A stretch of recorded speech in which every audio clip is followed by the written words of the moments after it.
Hi there, I'm John Bond from Riverwinds Consulting, and this is Publishing Defined. Today I'm going to talk about creative nonfiction. This interesting genre sometimes sits at an uncomfortable space between fact and art. It is not simply true stories told well, nor is it journalism with better metaphors.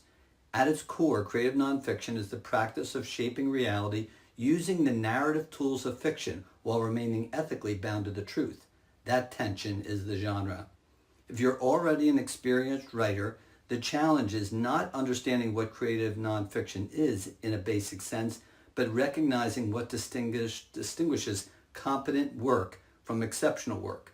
The difference lies in intentionality, how deliberately you construct meaning from lived experience. Creative nonfiction includes forms you already know: memoir, personal essays, literary journalism, narrative history.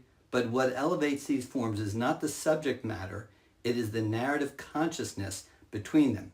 A strong piece of creative nonfiction is not just recounting events, it is interrogating them. This is where many writers plateau. They document but do not transform. In fiction, you build a world. In creative nonfiction, the world already exists, but the story does not. Your job is to uncover the narrative shape hidden inside the raw material of reality.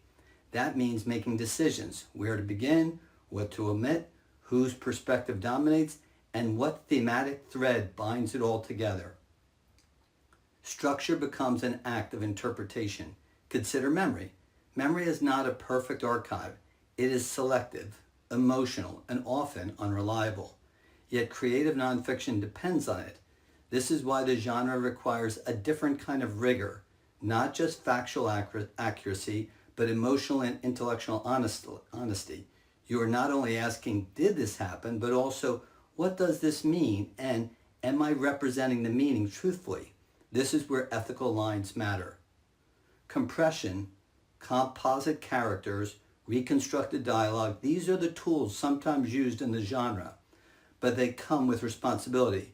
Your reader enters an implicit contract with you that the story is fundamentally true, even if shaped. Break that trust and the work collapses. But when done well, creative nonfiction achieves something fiction cannot. It carries the authority of lived experience while delivering the resonance of narrative art. For an advanced writer, one of the most powerful shifts is moving away from thinking of yourself as the subject and towards thinking of yourself as the lens. The story is not what happened to me. The story is what your experience reveals about systems, relationships, identity, culture, or even the act of remembering itself. In other words, the personal becomes meaningful only when it becomes relational. Creative nonfiction at its best is not self-expression, it is discovery on the page, in real time, with the reader as witness. And that is what makes it one of the most demanding and rewarding forms a writer can practice. Well, that's it. I have a new novel out called To the End of Reckoning. It's a high-concept, speculative thriller. What if a film existed of every major historical event? Would footage of Caesar's assassination or Columbus landing in America be accepted as real? And if such films were genuine, who could have created them? And what would their existence mean for the future of humanity?